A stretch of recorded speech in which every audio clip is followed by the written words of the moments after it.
Good evening, everybody, and welcome to tonight's On the Sofa. I'm going to bring Vic on straight away because I've got a bit of trouble with my technology. So I'm going to bring him straight away. Hi, Vic. Hi, Chris. How are you this evening? I'm very well. Are you okay?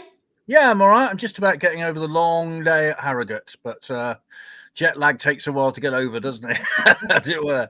And talking of SAS Travel, who got us there safely and got us back, of course, as they always do. They've got a few seats left on the third coach for Walsall. That's on the 1st of March, a week on Saturday. Departs the county ground at 11 a.m. Members £19, non-members £21. So there are a few seats left on the third coach for the game at Walsall. And there's about 20 seats left on the second coach for Doncaster, which is in 2 or 3 weeks' time. That departs the county ground at 8:45. Members £28, non-members £30. So if you want to get in touch with SAS Travel, that's the news that they have for you at the moment. There are seats available for Walsall and for Doncaster. Fantastic. And we've got to say well done to the Swindon Town ladies who had a good win at Woodham Bassett yesterday. So they're through to the final of the County Cup. And also the youths won at Portsmouth. So very good weekend for the academy and the women's team. Just want to answer one question before we get started. Good evening, Royston Proper. Any idea when we expect the AB minutes? I actually had them in my inbox about 20 minutes ago to just do the final approval on. So I presume they should be out either tomorrow or Wednesday. So I hope that answers that for you. And I'm going to bring Richard on. We're very privileged tonight to have Richard Banyard on, who is the creator of the fabulous website, The Town Ender. So let's bring Richard on. Hello, how are you? Good, how you doing? All good, all good. Yeah. Okay, so I'm going to leave you. If anybody has any questions for Richard regarding the website, please leave them in the comments and we'll get through as many as we can. And I'll see you. Thanks very much indeed, Chris. We should also say continued best wishes to John Trollope, of course, as we hope he gets well soon and gets back to the county ground to watch a match as soon as possible. So all the best to the great John Trollope. John, of course, very much part of history at Swindon Town Football Club. And this is what we're going to talk about tonight, because I've been looking forward to this for ages. Richard Banyard, very good evening to you. Evening to you. How's it going? Yeah, all right. Now, we'll get onto how you build the website and everything else in a little while's time. But congratulations, first and foremost, on townenders.com. How pleased are you with the way the revamp went? It's been good. I mean, I think it was about a culmination of about 5 years of work, kind of, behind the scenes. So I think there was a little bit of a glitch on day one, but other than that, and there's a few little bits and bobs I'd like to sort out, but overall, yeah, pretty pleased with it. But it's been a long time coming though. I've been thinking about this for a long time, obviously the old website was very much showing its age. I think I say, like, on one of the pages on the site, it's now like mobile enabled, which is like, welcome to 2010. It's like I say, been a long time coming. So I'm glad it's finally out there. Well, as a regular user of the website, I'm delighted to be able to have that facility. And I think the one thing we should all say straight away is the amount of people who say how lucky we are to have that resource. So I think you should take that on board, and we'll get into all that a little later. Let's talk about you as a Swindon fan, because if you stand up, you've got a very old-fashioned Swindon shirt on with the badge on. Just stand up. There we go. Just look at that. Now that's a very early 60s shirt, I think, isn't it? It is. How did you get into watching and supporting the mighty Swindon Town? So basically, I'm a third generation Town fan. So my dad and my granddad were both at Wembley in '69, and apparently my granddad was fuming afterwards because he left his coat at the ground in all the excitement. With my dad and I were both season ticket holders now. Obviously, we've been going since I was very small. I think I started going when I was about 6 or 7. So actually, kind of ironically enough, that my first season was the Beamish Line season, and we had a bit of a cup run that year. You probably remember, Vic. It got knocked out by Blackburn. And then I guess, after that, of course, Macari came in, right? And being a Town fan at that time was brilliant. And I think for a 9, 10, 11-year-old, it was very sort of little football on TV or whatever. And so that's kind of how you connected with the club, right? And I remember running on the pitch and standing on the centre circle when we got promoted from Division 4. The noise when we beat Sheffield Wednesday, I think I sat up in the old wooden seats on the Shrewsbury Road that night, and I remember it being freezing cold. And I guess one game from back then that really sticks out for me and probably cemented it for me, I guess, is the playoff final at against Gillingham. So, like, obviously the noise when Charlie Henry equalised at home, but then the Selhurst Park game, like, I just remember that, like, absolutely electric. And like I was like, might have been 10 years old then, so I think that was really the thing. I think that did it for me. And I think, well, I mean, looking back at that now, I think I just thought it was always going to be like that, right? Even the seasons after that, you get into the Premier League. I think I just thought it was a matter of time before we were going to get into Europe, and we were there for good, right? And here we are. Yeah, well, just bear in mind that my first few seasons included the League Cup final, quarterfinals, the FA Cup, 5th place in Division 2, near promotion to Division 1 in those days. And you just think, yeah, okay, this is great. And then, of course, after that, it was a very quick slump back down the leagues. But so you mentioned Gillingham. I mean, it was a great night, a balmy night.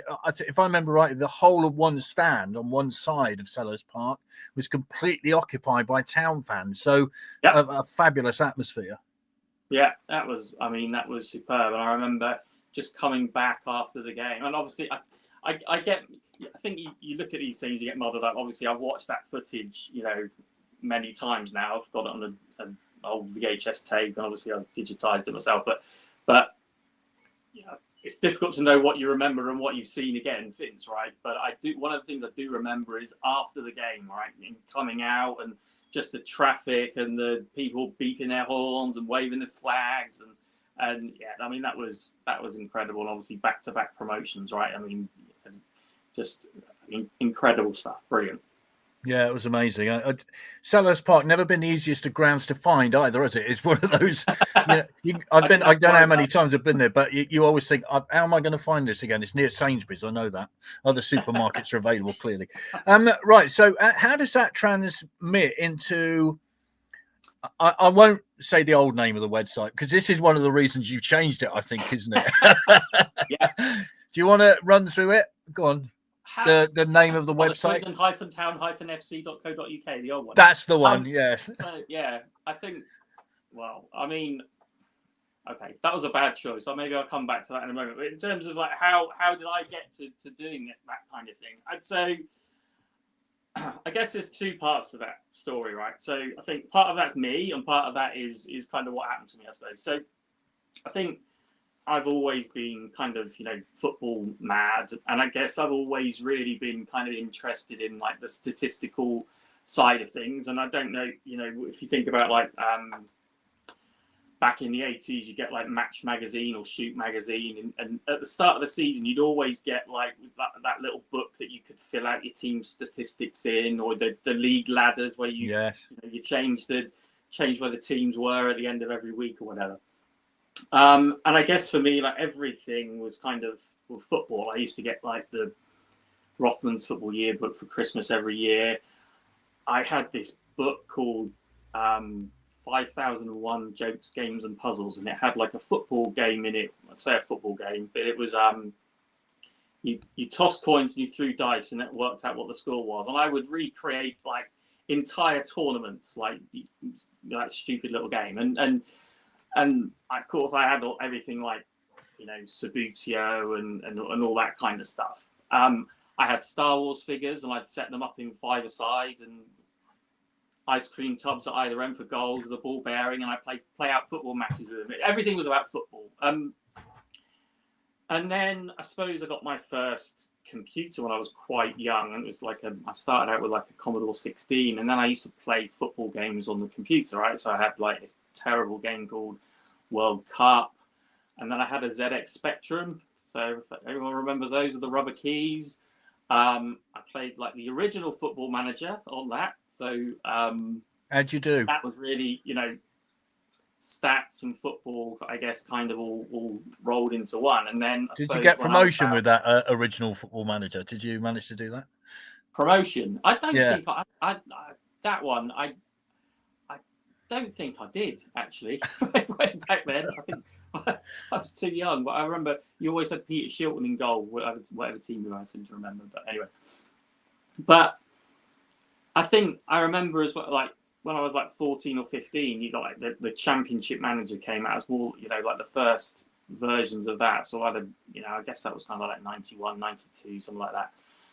And of course, I mean, that was me like in my element. That was absolutely, I loved that. And I kind of feel lucky to have grown up when I did actually, because I've really sort of grown up with this like technology virtually from nothing to what it is today, right? And so, I mean, I went into like a technology role at work, and I suppose where this all came about was I was asked to build a website at work, and I'll be honest, I didn't really know what to do, so I started looking into it a bit. I started playing around with things, and what was the thing that I knew best, right?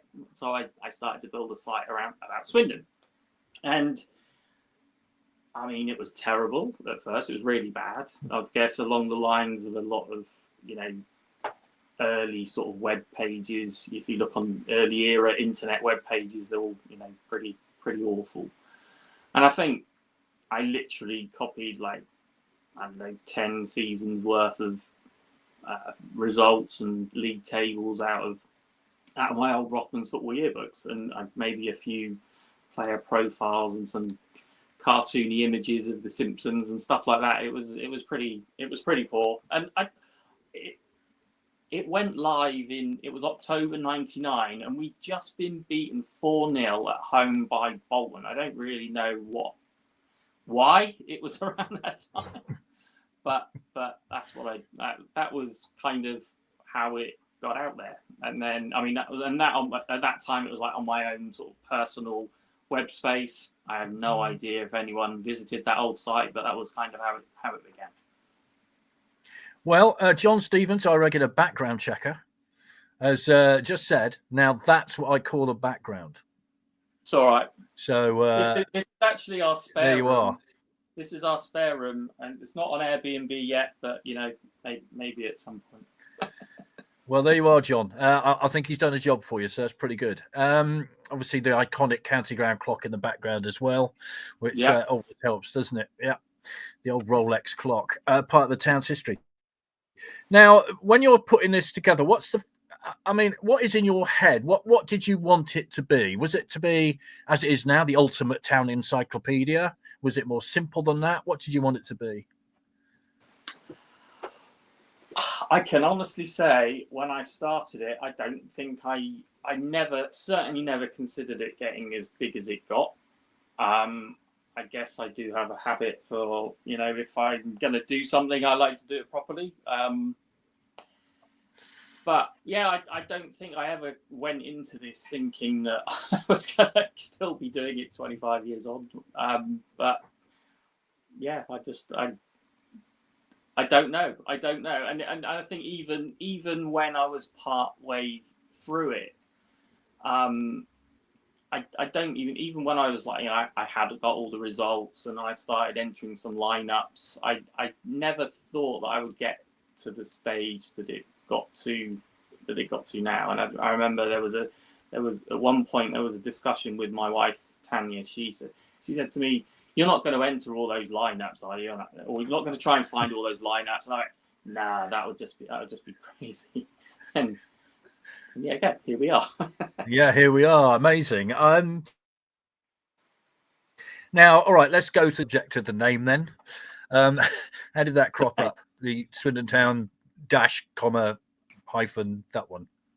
Yes. So I think I bought that domain name. That was kind of in, again, the early days of the internet. I bought that before the club had its own website. And I think by the time I actually moved everything to that new web, to the Swindon-Town one, I think the club had just launched theirs as well. So it was kind of really, really bad timing. So it was kind of around that time that the internet was really new, but it was just starting to be a thing that every organisation needed. I do look back at that moment now, and so I launched. I moved to that. That was in 2000, and When I look back at that, I got married in 2000. My youngest daughter was born in 2000, so I don't really know what I was thinking doing this at that time. Yeah, really, I bought the Swindon-Town-FC because there was nothing.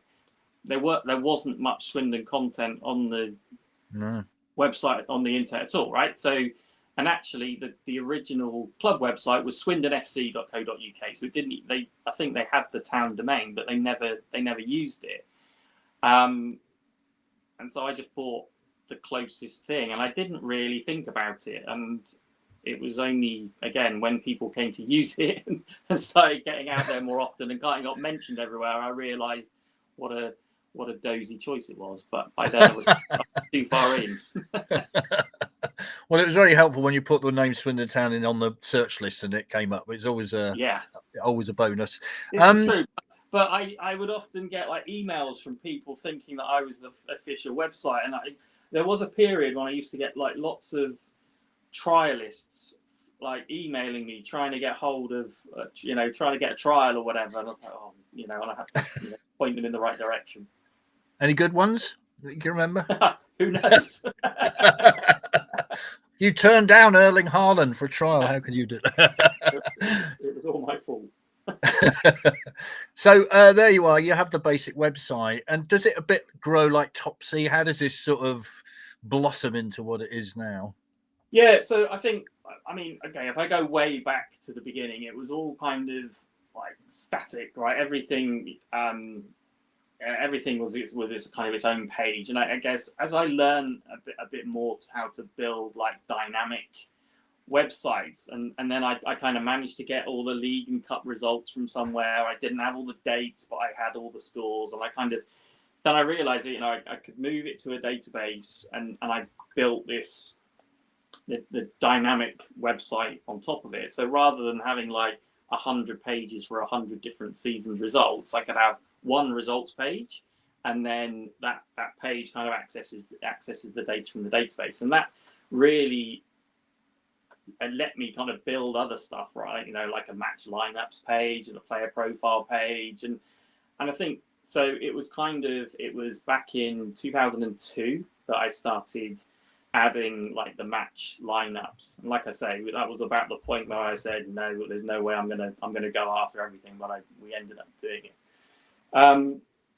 And I think it was around about that time I was buying a lot of Swindon stuff off of eBay, and I managed to get hold of some of Paul Plowman's books from the 1980s, and I don't know if people are familiar with those, but they had all of the lineups back to 1920, and I guess by chance, really, just around the same time, Paul actually contacted me and through the website, and he gave me permission to add all the lineups from his books. And I'll say, like, the site as it is, it would be nothing if it wasn't for Paul Plowman. The work he's put in over like decades. I can only imagine, right? Things are like way easier now. Like, for the most part, I can like sit in front of my computer, in my own house, look stuff up. But back in like 70s, 80s, 90s, how much time and effort must have gone into the research that he did? It's mind blowing, right? And he is so meticulous. When you see some of the detail that he's gone into just to disprove things that have been like published in books, or just to find like the birth date of a single player, like it's jaw dropping. And so honestly, if there's one person to thank for like gathering the statistical history of Swindon Town, it's Paul Plowman. And in a lot of cases, really, all I've done is just really make Paul's work more easily accessible for everybody. Yeah, we should say, of course, he's got his own website, which is 1879.com, hasn't he? Which is incredible. Again, like you said, if you want to find information out about a former player, you just go on there. Everybody A to Z. Incredible. He and Dick Mattick are just like the two beacons, really, of historical Swindon Town, aren't absolutely. they? Yeah. So there you are. You're building this thing. When do videos come into it? Because the videos are a thorny old subject, aren't they? With rights, all that kind of stuff. When do they start appearing? So yeah, and that was another eBay purchase originally.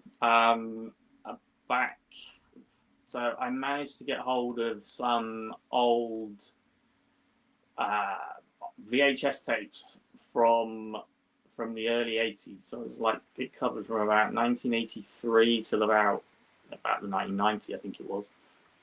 And I just decided I was going to get it out there. I think there's loads of stuff on YouTube. I guess it's just dead footage that you can't get a hold of anywhere. So I digitized all of that myself, posted it to YouTube, and that would have been about, I think it was 2008. I think we did that.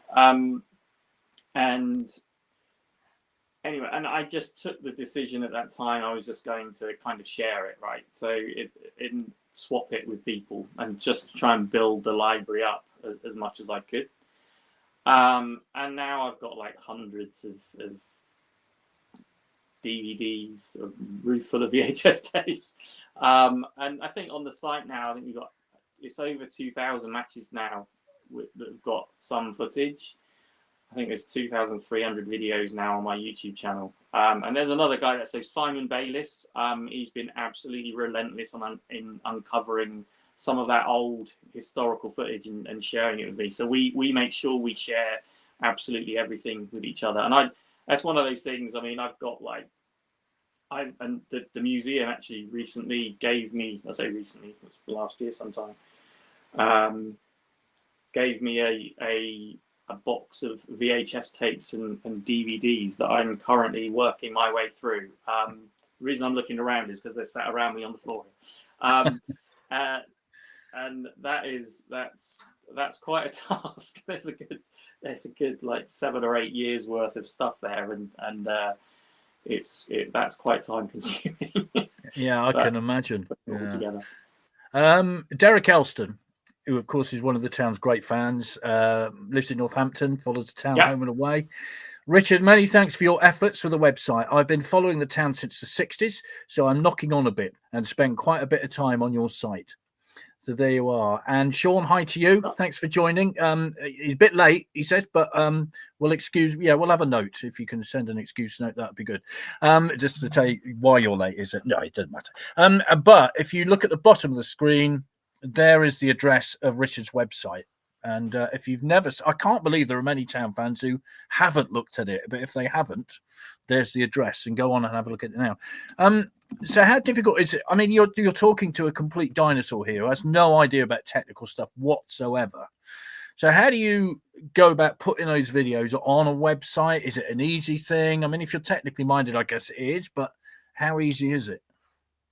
So for a video, it's mostly about getting. So I've got videos. I will convert that to DVD. So that's a time-consuming task because obviously you have to kind of tape it one to the other. And then I take that DVD, I store that on external hard drives. So, and that's another problem is the storage for all of those files, because I want to keep it all backed up because DVDs don't last very long, which I'm finding out with some of this stuff I've got recently. So yeah, I've got it all backed up twice, and I mean it's about 8 terabytes of just video footage at the moment, which is it's getting a bit out of hand. But then I've got software on my PC that I use to just convert that video, and then the uploading to YouTube. it's really then about linking it to the match page, and you know, if I'm going to write a little piece, just a sentence or paragraph just about the game, then that happens at that point. So there's a you know, I'll upload a record to my database that links that YouTube video to the video that I upload. So that part's not too strenuous. I think the difficult part is the video editing, I suppose. And to be honest, it's been a long time since I've done any of that, because really my last 5 or 6 years I've just been completely looking at just been working on the news site essentially. And then I guess there's other stuff that kind of happens, right, which I guess people would never see, like so again, Paul Plowman got hold of the football pinks, right, and so so we brought those in. So right from it's right from like the late 1920s all the way to like I think it was 78 when it stopped. I mean, and that is incredible, right? You had all these pinks, I had all these bound, you know, newspapers. And I was like either scanning them or photographing them. Amazing, but I mean that was really dull. I mean, you can imagine, and that took you know, took a good, well, that was years. I think that was a good couple of years of just scanning and photographing those newspapers, and then it went to Swindon Library to be microfilmed, and then, you know, similar thing, right? Joining that up with a match page, or, you know, chopping it up so that it fits on the screen nicely. That kind of stuff is really that can be really time consuming, and there's about 1,500 match reports I think on the site. So, you know, it's quite a lot there, and probably a lot that nobody ever sees. Well, I read them when they get on I don't know, I'm doing a lot of videos and stuff, and you know, it's great having those evening advertiser football pinks, much missed football pinks, I have to say, available to have a look at. This is from Sean. Love the website. I found out from my mum and dad. I find out from my mum that my dad missed my birth watching The Town. This website was a blessing. I checked it out and found out that he missed it through a friendly at Bristol City. So, well, hey, you know, for those of us who don't ever miss a Town game, we understand, don't we? I mean, it's that simple, really. Videos are extraordinary. The football pink, what a rich history that is, though. I mean, I understand how time-consuming that must be, but, you know, using a lot on the videos that I do, I mean, they are an extraordinary resource, aren't they? They're kind of the townenders.com of the years gone by, I guess. It's, and I think if I have to say the one thing I like about the site and why I do it, it's just, and this happened to me a lot when I was rebuilding it. You just kind of end up down a little rabbit warren. Like you can start somewhere and you can end up somewhere completely different. And I guess I've lost count of the amount of times that I, you know, started off trying to do some work on something and I end up finding something else and you know, digging up something somewhere and just like you say, down a rabbit warren. And what I like that when people tell me about that as well. Like, you know, so often you're somebody who say they've ended up down a little, you know, down their own, you know, little looking at stuff and you know, they ended up looking back at something that happened in history, or they've proven something wrong or whatever. That's what I like, I suppose. It should carry a government health warning, you know, that if you enter this site, you may be on there for some time. Have you ever thought of putting that on there? That's the idea, isn't it? Yeah, it is. Yeah, absolutely. And there's the little things like on this day. I mean, how much research does that take? Because some of the things are quite incredible. So how does that work? Well, I guess, okay, so a lot of that is driven from the fact that everything is on the database, right? So I've got so the way that gets built, obviously, you know, I've got my matches table, which has got all the matches with the date, and then I've got all the birth dates. So, you know, all the players that got birth dates, that's there. I've got the transfers or actually the career histories. And so literally all that happens to pull that together is it's just pulling the data from all of those pages. Now, obviously, that's once I've written that web page, that just kind of takes care of itself. I don't have to do anything for that. He says, it's just all the research. So hang on, does that automatically update then? Yeah. Every day? Because I mean, I would imagine a lot of it is pretty similar year to year, isn't it? There's only kind of yeah. So when it's tomorrow, which is the 18th, I believe, so that'll appear as the 18th, and it'll just kick in automatically. Yeah, and you can actually click through if there's a calendar option on there, so you can actually choose any other day if you want to do that. And it's all just dynamically driven from the data in the database. And actually, a little point on that. So yesterday, the 16th of February, out of all the days in the year, that is the day when Swindon has their worst record. So the last time we won on February the 16th was, I think it was 1907. You're kidding? Crystal Palace. We've never won in the league on that day. We've drawn once. I think it was in 62 or something like that against Lincoln. We won 7-1 the first game we played on that day against Eastleigh, and that and the Palace game in 1907 were the only 2 times that we won. So I think it's 16 games, 2 wins, 2 draws, and the rest were defeats. Wow, that's extraordinary. Does that have anything to do with the fact we lost at Harrogate on Saturday then? Does that have any... And also, we should say, since the Manager of the Month award, we've drawn 1, lost 1. So does that count as the curse? I don't know. It probably does, but I think the curse is a myth. But anyway, it's like I also think the new manager bump is a myth as well, to an extent. Yeah. So, there are plenty of examples of new managers going into clubs without any bump whatsoever. So that says it all.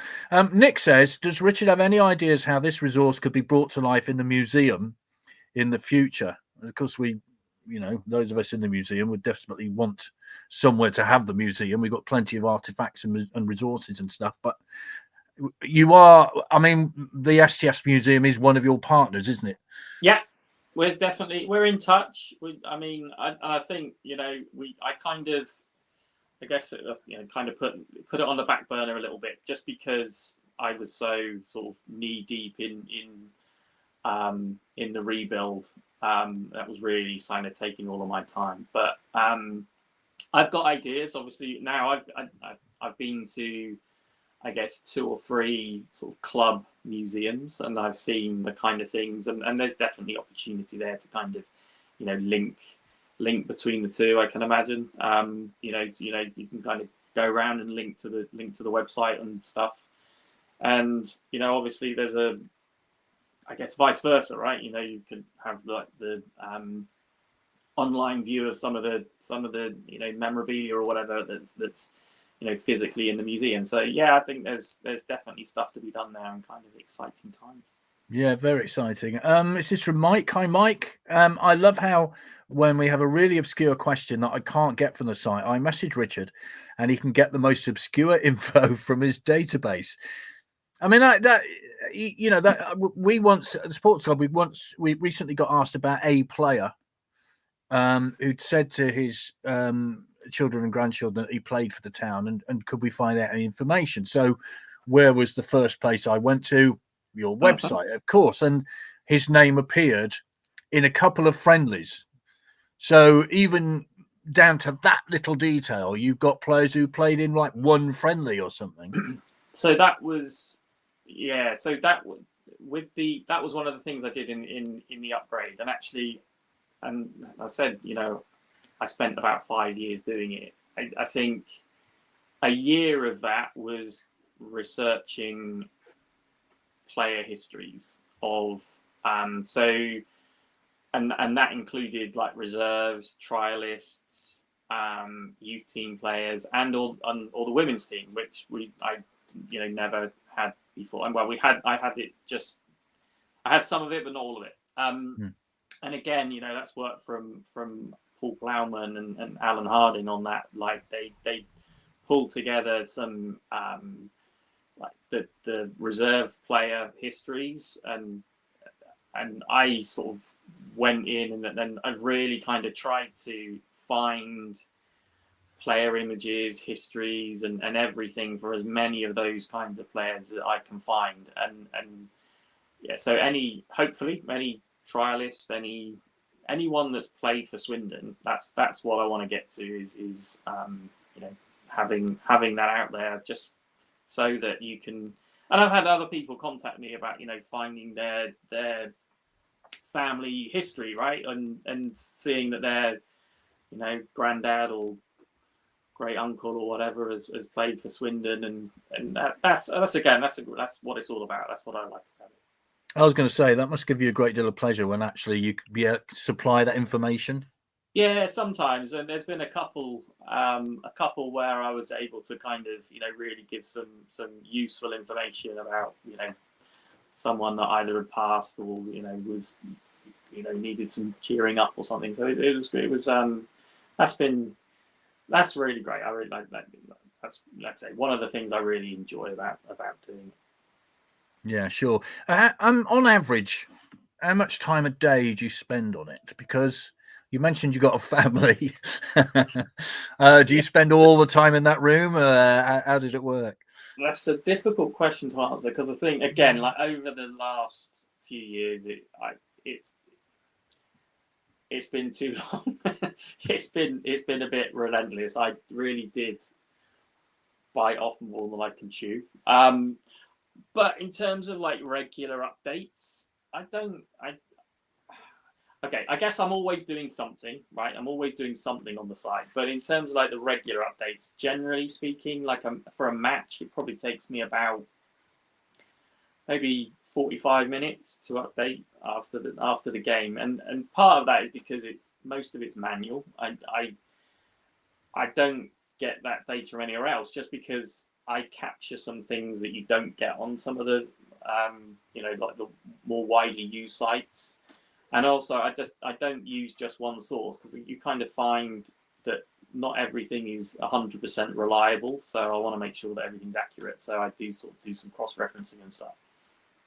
And things like player formations. I mean, that's a real struggle actually nowadays, because different interpretations, and you can be in a different formation when you've got the ball or without it, and so that becomes more challenging, and a lot of that is just down to sort of interpretation.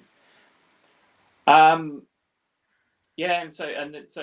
I say, about 45 minutes, and actually, where I've added like the youth team and the women's team, that actually takes longer than it does to do the first team, because obviously the men's game, everything is there for you, right?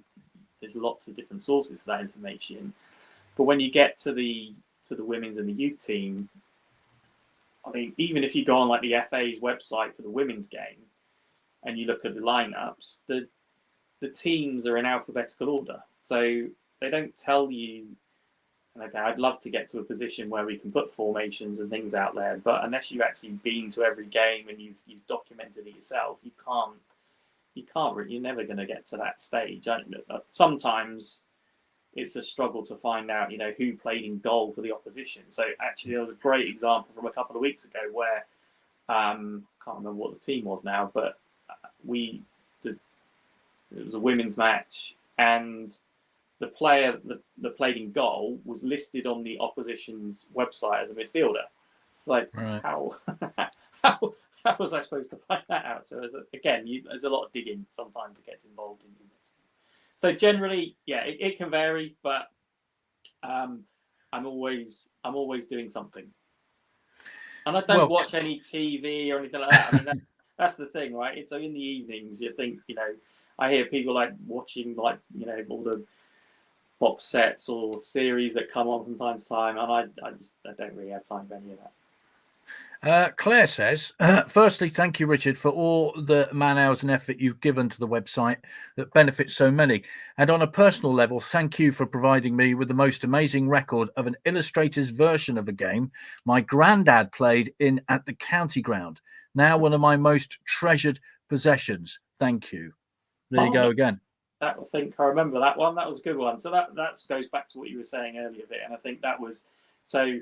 And that's one of the things that isn't actually on the site, is that I've kept all of the. So although on the website I've got like the match reports from the Football Pinks. I've also kept as many of the other pages that reference Swindon stuff as well, and so I was able to kind of go back into history. I think that was the 1930s, if I remember off the top of my head, and looking at some of those match reports from back then, and yeah, I think I remember that one. There's always like these illustrations of the match in those old newspapers, and that happened to be one of those. Yeah, I always remember getting the Football Pink. I sort of cycled down to the village where I lived near around about 6 o'clock on a Saturday evening to get the Football Pink, because that's when it would arrive. And yeah, it's I can't. The new generation of younger people, of course, won't know what the Football Pink is, but it came out about 6 o'clock on a Saturday. And yeah, Clive King's report, and a photograph, and it was just fabulous. You could sit and read it all weekend if you wanted, which I did actually. Brilliant. Glenn, hi Glenn. I've often wondered how many Swindon-born players have played for us, or players from local towns like Cirencester, etc., who've also played. Regarding trialists, assuming it is more difficult now, it is trialist A, B, C, and D, etc. Of course, there's a reason why they're named that. Is because of the contract difficulties, all that kind of stuff. But that must be a nightmare trying to find that out. Or do you just do that? Trialist A, It B, can be. And there have been occasions where maybe I've, got wind of who it might be. And so what I tend to do is I put them in as trialist A, trialist B, and then I'll go back. Because generally speaking, the rumour mill tells you who the players are eventually. And so what I'll do is I'll put them in as trialist A or trialist B until such a point that like the season started and it doesn't really matter anymore, and then I'll go back and fill in the gaps. That's generally what happens. But yeah, there are still a few out there that I don't know who they are. There was one. There was one for one of the away games when Richie Wellens was in charge, and I think it was when Steve on Ireland played a couple of games for us. Oh yes, yeah. And apparently one of his mates came along and played. And I don't know. I've got a first name for him, but I don't know. I don't know if it's true or what. But I've got he's on the website, but I don't know who he is. Of course, Harry McCurdy would have been trialist A, B, C, or D, wouldn't he, for a while? Yeah, he would have been. And yeah, so that's the other thing is when it used to be the case that, a player didn't get a code, an ID on my site until they kind of played for Swindon. But now with all of the trialists and the reserves and everything, literally every player that's ever, and staff members, so if they appear in a squad photograph or obviously managers and stuff like that, they all get an ID. And I think at the last count, I think it's about 4,500 people, and that's just like people that are have connection to Swindon Town, so either a player or a staff member or whatever. And what about the local amount of? I mean, I guess you'd have to somehow top them up, wouldn't you? I mean, if you think back, of course, in like that shirt you've got on there, quite a few of them will be local. Not so much these days, although we are bringing them through the academy, of course. Yeah, so I mean that is something. So I again one of the additions I made when we upgraded. I did add the birthplace, and again that was all Paul Blackman's work. So that is available in the database, and you can see it on the players' pages. I could absolutely use that to create a map of all the players when they were born. That's one idea. And I can query the database, and that's one of the reasons I really wanted to do the upgrade was because where it kind of started out so small and I just bolted on and on over time, it was really way too big for its boots. And there were certain things that the way I built it originally, it wasn't optimal. It wasn't very good at all. And so really when I upgraded, I built everything again from scratch. And so it was doing it right so that it's scalable and so we can build on it in the future. So all these kinds of things searching that kind of thing or creating a map, I can do all that stuff now, whereas previously I couldn't. And so I do get a lot of queries actually from people that are, kind of asking me questions about something. Like, I don't know, one recently I remember was like the fastest goals. That's all in the database, but it's not on a web page yet. But those are the kinds of things that I can start adding to over time. And that was really, again, one of the main sort of catalysts, one of the main reasons why I wanted to bring everything into the 21st century. I'd just like to complain, really, because when I was doing commentaries in the 80s, this wasn't available. I mean, if this had been available, sorry, if I could have done it my spectrum, I would have. Yeah. This is from Sean. I know I would cringe, but how do you feel when you have to input match details, etc., when you've lost to them down the road? I think we know to whom he means. How do I feel? All part of the rich tapestry of being a Swindon fan, unfortunately. If you can hardly remember a time when that wasn't the case. Yes. But I mean, it's kind of funny because when you think about like the 80s and 90s, it was exactly the opposite. We never used to lose. It's the complete irony of our lives, of course, that the one victory at the Kassam was in a time we couldn't go. And I think if you were to ask any Swindon fan which game they missed the most, it would be that one. Yeah, I think I've kind of chilled out about all that now. I just, take it as it comes. Listen, I'm still bitter about Wolves in the League Cup semi-final, so goes back a long way. Right, the rebuild then, an incredible job. Took 5 years. My goodness me, how pleased are you with the way it went? There was a little bit of a glitch on day one, like I said. How pleased I know I'm really pleased with it. There's always a few things I want to tweak. So I was, what's the happy never satisfied? Is that the right term? I don't know. Like I just want to, there's always something to do. So I'm pleased it got over the line. I'm pleased, obviously, with the reaction it got. I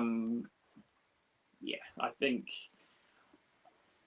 I'm proud of it. I'd say proud of it. That's not something I'd say very often, but no, I'm proud of the way it is, and I guess the way I've kind of built it, it could be transferable as well to other clubs now. It's not like I haven't just built it with Swindon in mind. It could, if there's anyone else, any other clubs out there that it might be the case that I could just almost copy and paste what I've done. It could be reused somewhere else. So it's I think it's in a good place. Let's put it like that. I think right, and this proves it. This is from Paul. This website's new to me, but I've just logged on. Oh dear, I might be lost in this for some considerable time. Which is, as you said earlier, is what you're after, isn't it? Exactly. Yeah. Exactly. Yeah. Now, little rabbit warren. You said about what people think and all that. You did win an award. I think you won the Trust FCFC Hero Award, and I noticed that picture behind you. Up there. Yeah. A friend of mine got me a signed photograph of it from Don Rogers, and I still think back to that day, and I think Don Rogers giving me an award. I mean, that's just not right. But yeah, that was. I didn't know about that when it was happening as well. I wasn't prepared for that at all. But yeah, that was really good. Because I think, to be honest, you kind of have gone under the radar a little bit. Are you pleased with that personally, that you have done that? Yeah, this is not my normal style, Vic. I know we've been talking about doing this for a long time, and you probably noticed I try and go under the radar. It's funny. I mean, if I think about it, at the football, I've sit around a group of people. We've been sat with each other for years. I'm not 100% sure. I don't know that anyone around me actually knows it's me that does it. I don't know. We never speak about it. But that's another thing with the football, isn't it? Because like you, we've sat with the same sort of people for years and years and years. You meet them at football. You don't generally meet them outside of football, but No, they become friends, don't they? That's the thing about a football club. yeah, it's brilliant. That's that. I think that's the. I think a club like Swindon, I think that's one of the things that keeps you coming back, right? And, you know, friends, family, certainly. Obviously, like I say, my dad and I, we go, you know, we're season ticket holders. We go to all the games. It's all the home games, at least. You know, that's absolutely part of it, and that's why I'm saying about, like, you know, loving that sort of connection with a website and people finding, you know. I guess that's one of the main things about putting all like the reserves and the youth teams and stuff in there as well. Is there's more of that. There's more of that kind of local connection. That's one of the things I really like about it. And I guess another thing about the reserves, of course, we don't see reserve games anymore, do we? And No. you know, when you look back on your website, I mean, things like the football combination. I mean, there were some incredible games. I mean, you used to see Arsenal at the county ground, Tottenham, all these top teams used to come, and they'd have international players coming back from injury, all that kind of thing. There, you know, the football combination to me is a much missed thing. I mean, we'll never see the like of it again, I guess. No, you won't. And it's, yeah, you're right. It's all the, you know, like the under 20. I mean, obviously we've only got an under 18 side, but you got, like, you know, the development teams obviously coming through. And I guess I kind of liken the development teams almost to like the old A teams of like the 60s and 70s, right? That used to play in the local leagues. And it's kind of funny to have that discussion about teams coming in, development teams coming into the football pyramid, because back then they used to play in like the Hellenic League or the Wiltshire Premier or whatever, right? So it kind of used to happen. I mean, obviously they would never get any higher than that, but it goes to show how different things are now. If you think way back in the day, there was one, you know, in the 60s, and like, you know, Burt Head days, Swindon were playing like 5 teams on a Saturday. You have the first team reserves. There were 2 A teams, and then you know, your youths. It's just two A teams playing in different divisions. I mean, that's just, yeah, absolutely, you know, completely different world. So, you know, we've had Jimmy Giles on here recently, and also I spoke to Mick Wolford on the pitch recently. He played 3 games for the Town, confirmed by your website, 3 games over Christmas, 59-60. He played in the first game with his debut was the same day as Mike Summerby. I mean, right. What a gem of a thing that is to find out information like that. And Jimmy Giles played a lot of those games in the reserve matches, of course. Yeah. So if you look back through history, all those reserve games, you know, they mean something to people, don't they? They are games that people have in their lives. If you played for Swindon Reserves at the time, that meant something. Yeah, and you know, you think back then. I mean, thousands of people would show for some of these. And I think there was one. I think even for I think it was during the '69 Cup run. I might be wrong on that, but there was like, to get tickets. You know, you went to a game to get a coupon, right? And so the one of them was a reserve game. I think there was a reserve game in there about it was Birmingham, and it was like nearly 6,000 people went. It's different. And there was another one. You think nowadays about, you know, how players, you know, you rest players, like, you know, there's rotation in the first team. Well, I think in the 68-69 season, Swindon's first game of the season was supposed to be against Northampton, and it was postponed. And so the first team played for the reserves. I mean, that, again, kind of unheard of, right? That would never happen today. I would imagine if you'd said to John Trollope or Don Rogers at the time, we're going to rest you on Saturday, I can only imagine what their response would have been. Yeah. Different times. And considering the pitches they played on as well, that's another thing. When you look back in those pictures of the football pink, and you see, I remember there's a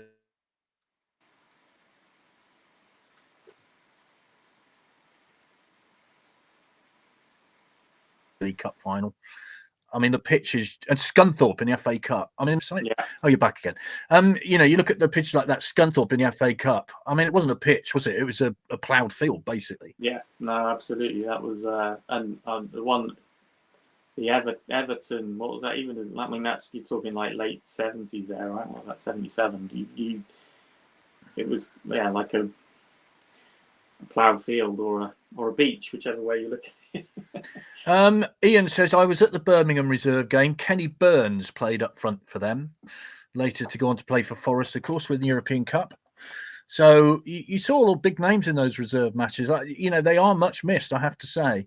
What about the future then, Richard? Where do you think things like websites and things like that go? Because the march of technology, I can edit videos on my phone now, for goodness sake. I don't need anything else.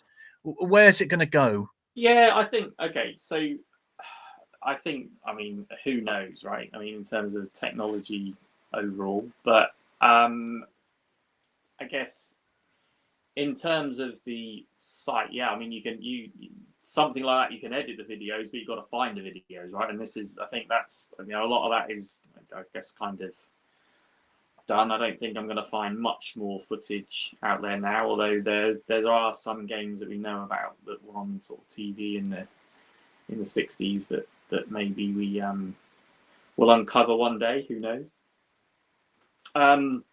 There is actually some footage of the FA Cup semi-final against Barnsley out there, and you can actually watch it online if you can find it, but it's extortion to buy. So I don't think I'm not going to be able to. That won't be anytime soon, but maybe that's for a future, sometime in the future. But I guess in terms of the website and the future, I mean, I've got loads of ideas about what I want to do. I think it's never going to be finished. I mean, it's like I say, constant sort of work in progress. I'm working a lot at the moment on the women's data, trying to get that up to the same standard as the men's. To be honest, I don't think that's going to be possible because there's just the gaps in there are just too big, and a lot of it seems to have been sort of lost to time. And what is out there, it's really difficult to find, and it's sort of really unreliable. I want to get to a point where I've got like a newspaper match report for every game that I haven't got footage for, at least. And I want to get to a point where I've documented as many like match events as possible. So not just the goals, but anything else that happened in those games. I've got all the substitutions and things like that, but I'm thinking, all the missed penalties and stuff like that. People often ask things like that. When was the last time we missed X penalties in the season? Well, I can't answer that, and so I want to go back through all the games with like a fine-tooth comb and really sort of pick out as much data, much information as I can to make it as complete as possible. I also want to build out the achievement section. I think that's an area that I don't think is quite up to standard yet. I think there's a lot that can be done there. I think I obviously live tweeted the 68-69 season 50 years on. That was a bit of fun, and I've got a lot of there's a lot of information I could just put out there for people to read on that. And I would like to actually get to a stage where there's like a write-up for every season. So rather than just like the little paragraph that's there, I'd like to kind of build that out so it's more of a complete sort of written history, and definitely again adding on to the women's team on that as well. So yeah, there's lots to do, and I guess the other thing is there was I'm trying to think when this was. It was maybe about 7 or 8 years ago. Dan Cole got in touch with me and offered to like scan in all the program covers, right? And so that's another thing that's on here that I don't think is on many other sites that are out there. Is so he scanned in all the covers, and then he actually scanned in every single page of every single program since 1953, I think. And I mean, now obviously I did a load of scanning when I did the Football Pinks, but I mean, so I know how much effort went into that, and so the work that Dan's put in to make that available, and that for me was super easy. Then I was just like upload it. the biggest problem was getting enough web space to share with, to upload all the files to be able to share it with everyone. So that is amazing work as well from Dan. So now obviously there are programs before that. So if we can get hold of those, over the course of time, then maybe that's something. But again, unfortunately, that's another thing that's kind of seems to be dying a bit in the modern game, I suppose. Yeah, it is, isn't it? And like on Saturday at Harrogate, they weren't just for one game; they were like 2 or 3 games. Right. So they're not individual programs. I must mention those programs because the wonderful thing I find about they're complete social histories because they've got adverts in there. New car, 40 quid. All that kind of stuff, and it's fascinating. And you can spend hours just looking through the programs, can't you? It's just unbelievable. The ones that always get me are the ones where doctors are promoting cigarettes. Yes. I know. Different age, no doubt about that. Sean says, "Be nice to have reserve team football these days. I used to enjoy the football combination." Well, I think we all did in those days. Well, Rich, you said it wouldn't last an hour. We could go on for another hour, quite frankly. So thank you very much indeed. I've wanted to do this one, as you know, for a long time. You've been a bit elusive, but we've got you in the end. You got that. I did try. Persuasion. Yeah. And if you want Rich Banyard's website, there it is down at the bottom. And if you have not got onto it before and you do later this evening, well, you'll emerge sometime tomorrow morning, probably. Yeah, I think there'll be a lot of traffic going through there tonight, Richard. I think I'll have a look and I'll let you know. Hopefully it stands up to it. Yeah. Well, bless you. Thank you ever so much, Richard. It's been a pleasure. It's been fascinating. Thank you, everybody, for watching. Do have a look at the website if you haven't already. So, as you say, it could take you hours to get into one thing. Vic and I will be back next week. We have got a Monday night panel after the Chesterfield game on Saturday. So please join us then if you can. Richard, don't you go anywhere. You stay where you are for a moment. And we will see everybody next week. Take care. Bye-bye. Bye-bye.